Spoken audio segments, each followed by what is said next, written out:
Assalamualaikum warahmatullahi wabarakatuh. Kami dari kelompok 3 di sini akan membahas dan mengerjakan soal dari bab 1 sampai bab 4 dengan materi yaitu analisis regresi sederhana. Sebelumnya izin memperkenalkan diri, nama saya Aris Taufik dengan NIM 312222035 dan rekan saya dengan nama saya Julfara Udatululaso, NIM 312222109.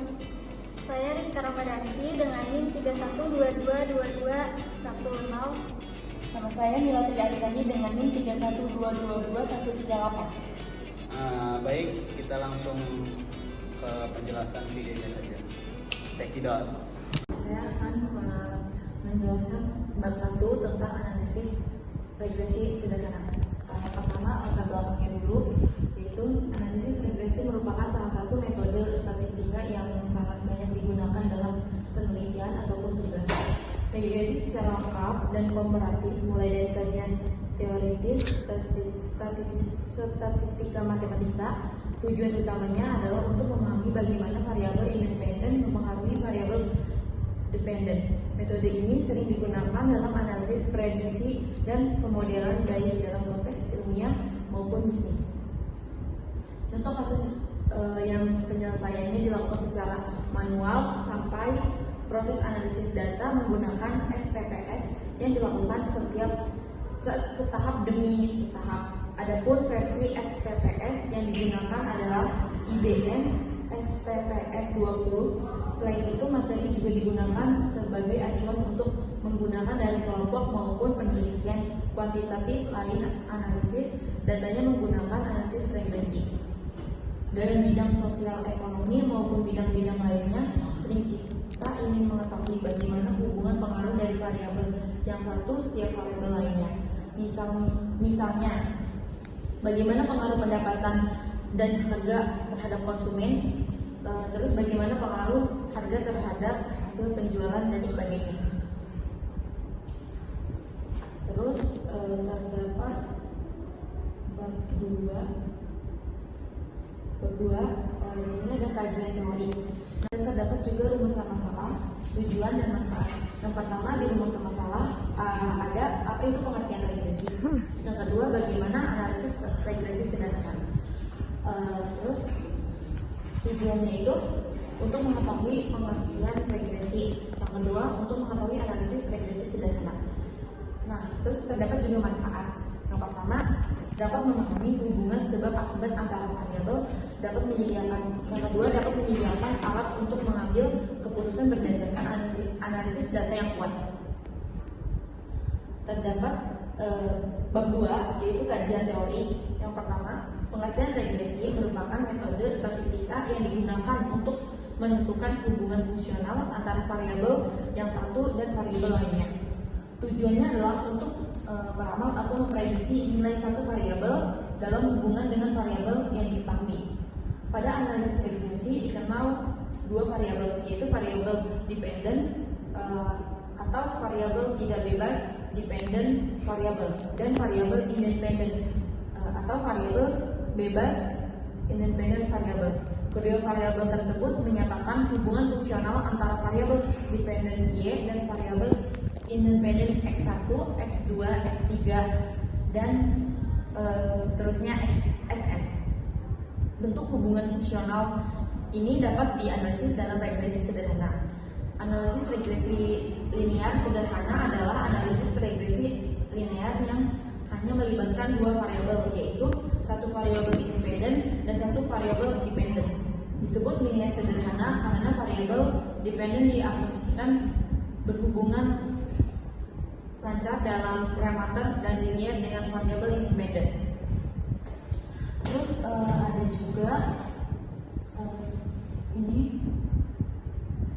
juga model regresi linear sederhana.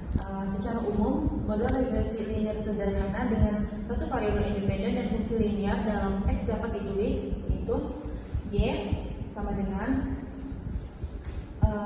alpha ditambah beta X ditambah Ferenczi pilon. Ferris-Filon. Nah, terus di mana Y sama dengan variabel dependent, X variabel independent, terus alpha sama dengan intercept atau titik potong kurva terhadap sumbu Y, betanya sama dengan kemiringan atau slope kurva linear, terus Ferris-Filonnya itu sama dengan variabel pengganggu atau residual. Diketahui pasangan data berkurang n dalam kurung X1 Y1 di mana I sama dengan 1, 2 dan seterusnya sampai n dari populasi, maka model regresi linear sederhana dapat ditulis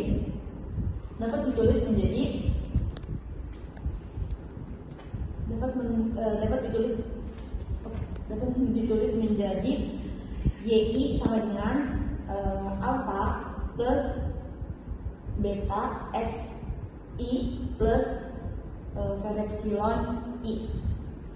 Nah, untuk memperoleh model regresi linear sederhana yang terbaik, perlu diperhatikan 5 asumsi dasar yang diketahui dengan asumsi model regresi linear yang mempunyai peran penting dalam distribusi A dan B. Yang pertama ada Ferris-Filon I adalah sebuah variabel random real yang memiliki distribusi normal.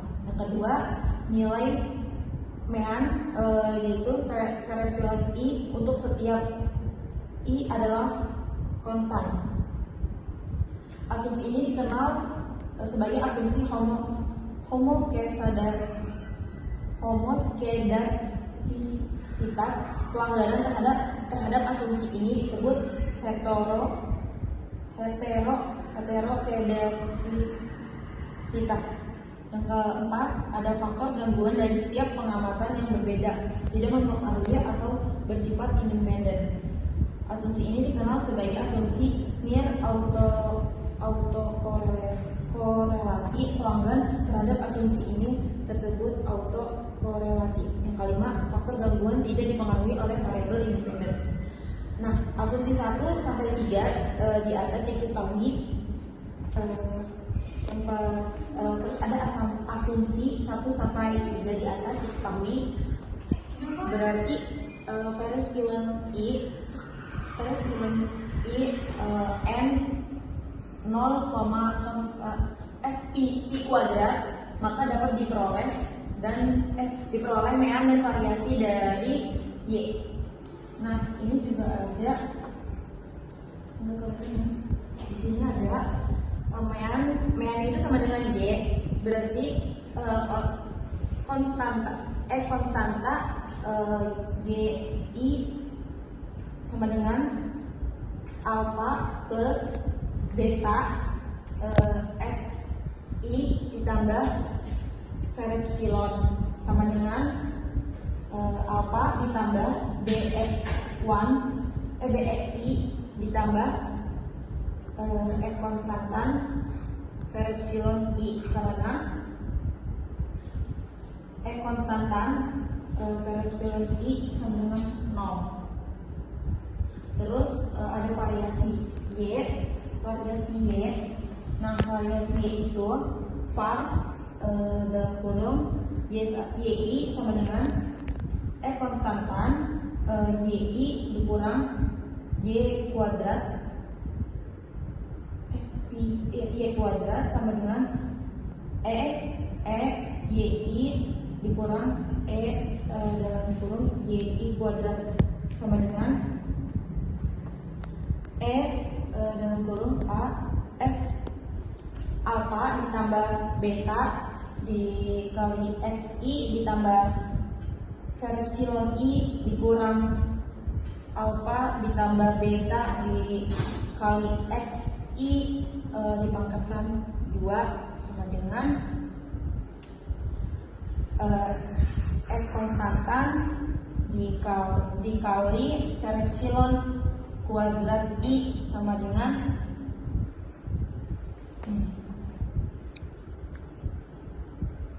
sama dengan pi kuadrat. Akibat lanjut dari verepsilon n 0 pi kuadrat adalah y i n alpha ditambah beta x i pi kuadrat n itu sama dengan dapat dibuktikan dengan menggunakan MGP atau Moment Generation Communication. 2.2 yaitu estimasi parameter model regresi linear sederhana. Koefisien regresi alfa dan beta merupakan parameter dan nilainya tidak diketahui. Tapi parameter tersebut dapat diestimasi dari data sampel. Ada dua metode estimasi yang biasa digunakan untuk mengestimasinya, yaitu metode kuadrat terkecil MKT dan metode maksimum likelihood MML. 2.2.1 metode kuadrat terkecil ordinary least squares OLS. Jika mempunyai sampel random berukuran n yaitu x, y, di mana i sama dengan 1, 2, 3 dan seterusnya n dari sebuah populasi, maka dapat ditulis y sama dengan alpha ditambah beta x dikali xi ditambah ui sama dengan yi dikurang buka kurung alpha atau alpha aksen ditambah beta dikali xi. Metode ini berusaha menemukan nilai-nilai estimasi taksiran alfa dan beta dengan meminimumkan jumlah kuadrat residual atau faktor tersebut. Ini ada sigma, yaitu jumlahkan semua i dimulai dari i sama dengan 1 sampai i kuadrat i. Sigma n i sama dengan i kurung y sama dengan alfa ditambah beta x i kuadrat. Dengan mendiferensialkan persamaan data secara parsial terhadap alfa dan beta, kemudian menyamakan dengan 0, diperoleh jumlahkan semua i dimulai dari i sama dengan 1 sampai i kuadrat i sama dengan min 2 sigma n i sama dengan 1, y sama dengan alfa ditambah beta dikali xi sama dengan 0.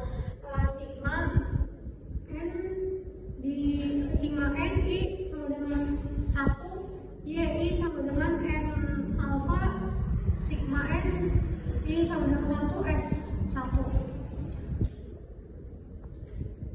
Jadi persamaan yang berada di sebelah kanan biasa disebut persamaan normal dengan menggunakan metode substitusi eliminasi atau kenapa diperoleh dari sigma di sini. Tampak bahwa hasil estimasi koefisien regresi alfa dan beta berdasarkan metode kuadrat terkecil dan metode maksimum likelihood adalah sama. 2.3 sifat-sifat estimor akan diselidiki apakah estimor dari alfa dan beta yaitu alfa aksen dan beta aksen memiliki sifat base linear unbiased estimor atau tidak. 2.3.1 yaitu linear. Sifat ini dibutuhkan untuk memudahkan perhitungan. Dari persamaan dapat ditulis B aksen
Yang ketiga, hasil dari pembahasan.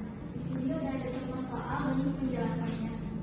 Soal yang satu itu hasil ujian teori yang dilambangkan dengan X dan praktik yang dilambangkan dengan Y dari 8 orang mahasiswa adalah sebagai berikut. X-nya itu 7, 6, 5, 4, 8, 8, 6, 5. Y-nya 6, 8, 7, 6, 7, 10, 8, 5. Terus kita di sini disuruh untuk yang pertama gambarkan scatter diagramnya. Terus yang kedua tentukan persamaan regresi linear sederhananya. Terus yang ketiga, jika ujian teori nilainya adalah 9, maka tentukan perkiraan nilai praktiknya. Selanjutnya kita jawab yang A dulu, ya scatter diagramnya. Diagram ini tuh ditujukan buat kayak persoalan X sama Y. Nah, Y itu yang bagian bawah sini, terus X itu yang dari atas ke bawah. Terus kita tinggal lewat.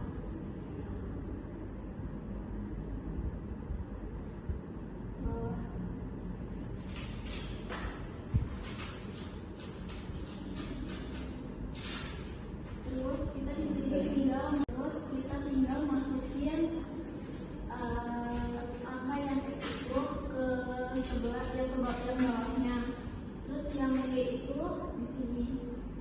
Kalau misalkan pakai Word itu dia lebih gampang bikinnya karena kita tinggal masukin data-datanya aja, nanti dia udah muncul sendirinya. Terus selanjutnya yang B, persamaan regresi sederhana. Jauh banget ya loncat. Itu kita buat tabel. Terus di sini kan ada, di sini kita masukin data dari X-nya, terus sama data dari Y-nya. Terus nanti kita bakal cari X sama Y. X sama Y ini dihasilkan dari X dikali Y, berarti 7 dikali 6 sama dengan 42. Begitu terus ke bawahnya. Terus X pangkat 2 ini berarti 7 pangkat 2 gitu. 7 pangkat 2 hasilnya 49. Terus kalau yang Y pangkat 2 ini dari 6 pangkat 2 berarti 6 pangkat 2 hasilnya 36. Begitu terus ke bawahnya. Terus di sini di paling bawah ini nanti dijumlahin. Nah, hasil dari itu N itu kan N itu karena ininya ada 1, 2, 3, 4, 5, 6, 7, 8 gitu. Jadi N-nya 8. Terus sigma X itu sama dengan 49 hasilnya ini. Terus sama sigma Y1 itu 57 ini hasilnya. Terus kalau X itu 358, kalau X pangkat 2 itu 315. Kita udah nyari tadi tabel itu. Terus kita sekarang nyari nilai determinannya. Di sini rumusnya N kali sigma X1 dikali sigma X dibagi sigma X1 sama dikali sigma X pangkat 2. Terus di sini tadi kan N-nya 8. Terus sigma X1 itu kan tadi 49, berarti di sini tulisnya. Terus sigma X1 terus sigma X1 tulis ini 49, terus sama sigma X pangkat 2 tadi 13. Terus tinggal kita jumlahin 8 dikali 315. Jadi kalinya itu silang ya. 8 dikali 315 kurang 49 dikali 49, hasilnya 2520 kurang 2401 sama dengan 119. Terus data A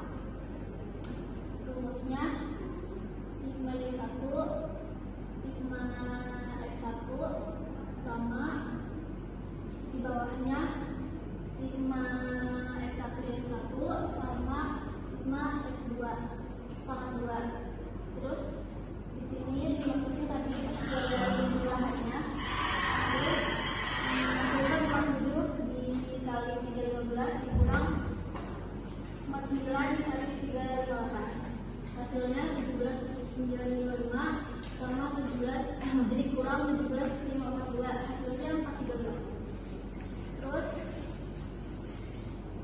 delta B rumusnya itu N sigma Y1 sigma bawahnya N sigma X1 sama satunya sigma X1 sama Y1. Terus dimasukin tadi hasilnya itu dari yang ada tadi jumlahnya itu.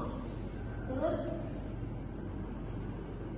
dikali lagi 8 kali 358 kurang 57 dikali 49 sama dengan 2864 dikurang 2793. Hasilnya 71. Terus kita nyari nilai A sama B. Terus di sini untuk nyari nilai A itu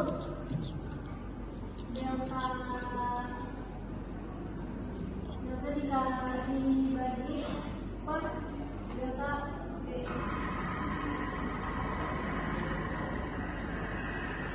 Terus hasilnya itu 413 dibagi 119. Hasilnya 3,47. Terus buat nyari delta B di sini delta B dikurang per delta. Hasilnya 71 dibagi 119. Hasilnya 0,60. Terus dengan demikian persamaan regresi linear sederhananya sama dengan A ditambah BX sama dengan 3,47 ditambah 0,60X. Terus yang C-nya tadi kan perkiraan nilai praktiknya 9, berarti X-nya sama dengan 9, tinggal dimasukin di sini 3,47 ditambah 0,60. Nah di sini ada X ya, berarti X-nya 9 sama dengan 8,87. Oke, jadi kesimpulan pada makalah ini yaitu yang dapat diambil dari pembahasan di atas adalah analisis regresi linear sederhana merupakan analisis regresi linear yang hanya mencakup dua variabel, yaitu variabel bebas dan variabel terikat. Disebut sederhana karena mengasumsikan bahwa variabel terikat adalah linear terhadap parameternya dan berhubungan linear dengan variabel bebas. Regresi adalah suatu metode untuk menentukan tingkat pengaruh suatu variabel terhadap variabel lain dalam statistik. Terus regresi linear bertujuan untuk menguji hubungan linear sebesar antara dua variabel. Kedua variabel ini terbagi menjadi variabel X dan variabel Y. Lanjut kita ke sarannya. Saran pada makalah kita yaitu yang satu, penelitian disarankan agar dilakukan secara berulang-ulang kali untuk mendapatkan hasil yang lebih akurat. Terus yang kedua, untuk mendapatkan hasil yang lebih akurat sebaiknya menggunakan analisis regresi linear sederhana dan mempelajari setiap variabel sampel yang lebih besar. Yang terakhir yaitu mendemonstrasikan implementasi kerja yang spesifik untuk mencapai hasil produktivitas karyawan yang lebih akurat. Sekian video penjelasan dari kelompok kami, kurang dan lebihnya mohon maaf. Assalamualaikum warahmatullahi wabarakatuh.